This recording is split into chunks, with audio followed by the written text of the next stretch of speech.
If you're a single parent raising a young man between 12 and 15 who's retreating into his screen, shutting down when you try to talk to him, and stopped putting effort into pretty much anything, this video is for you. You wake him up twice, you pack his bag, you smooth over the consequence when he's late. You negotiate the homework instead of just requiring it. And that evening you tell yourself it was a good day. He got through it. Nobody fought. He seemed okay. But here's what's actually happening underneath all of that.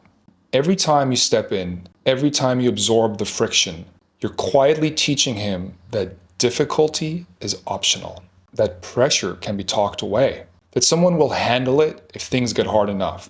You're not doing it because you're a bad parent. You're doing it because you love him. And that's exactly what makes this so hard to see. In this video, I'm going to show you the specific patterns that build avoidance in boys and what to do instead. Think about that same weekday, but slower this time.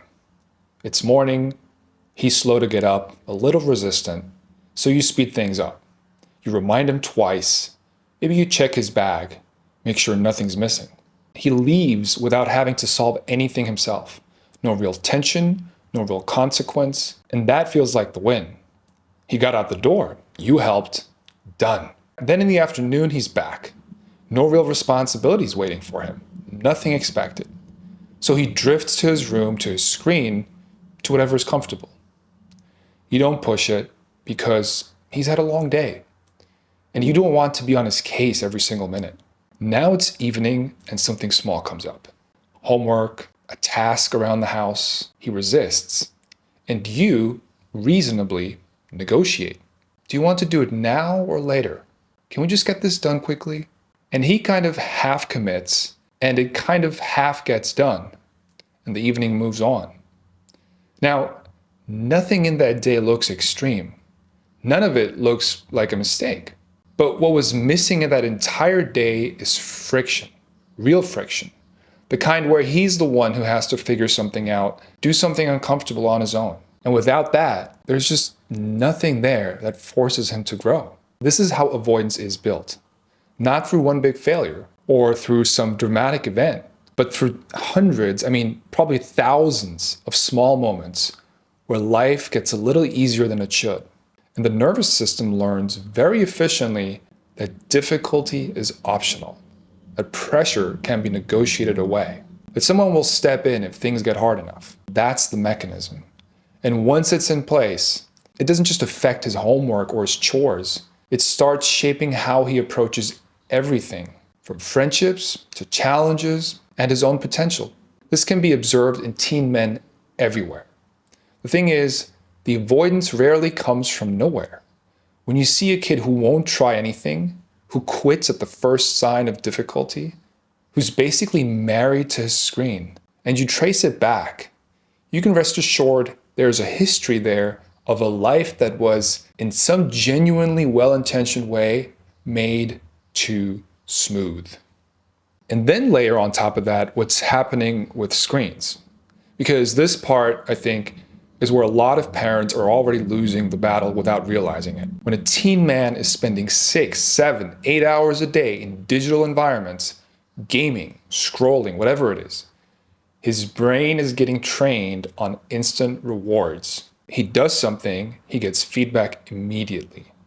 The loop is fast, it's satisfying.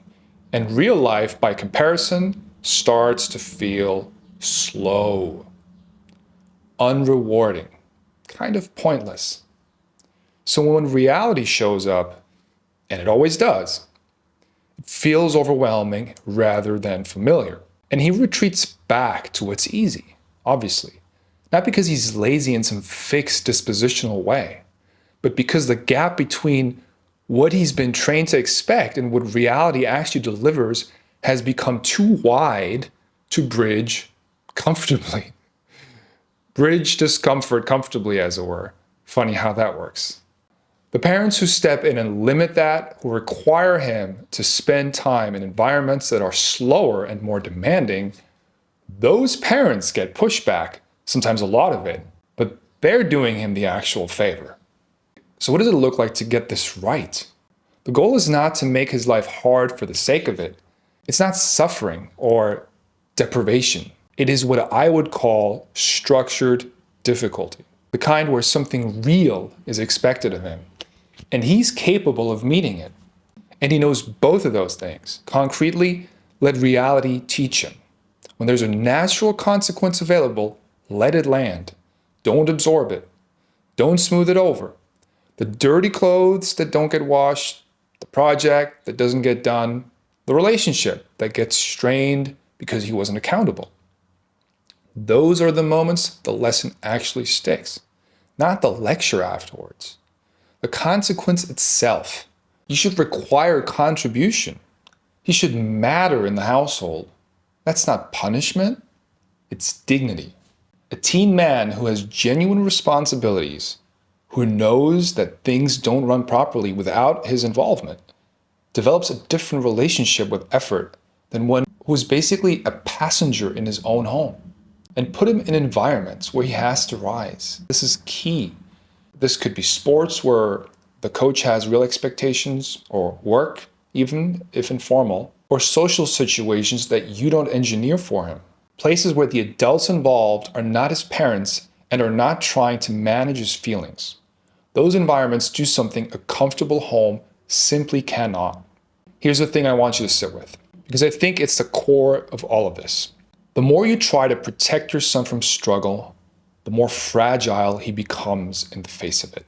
That's the paradox. Every time you remove friction, you are, with the best intentions, taking away something his nervous system needed in order to build competence, confidence, and agency.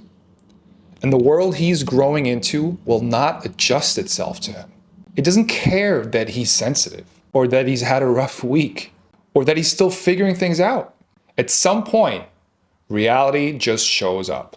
And that question is whether he meets it as someone who's been gradually prepared, who knows how to stay in discomfort long enough to get to the other side, or as someone who's meeting it overwhelmed and reaching for whatever escape is closest.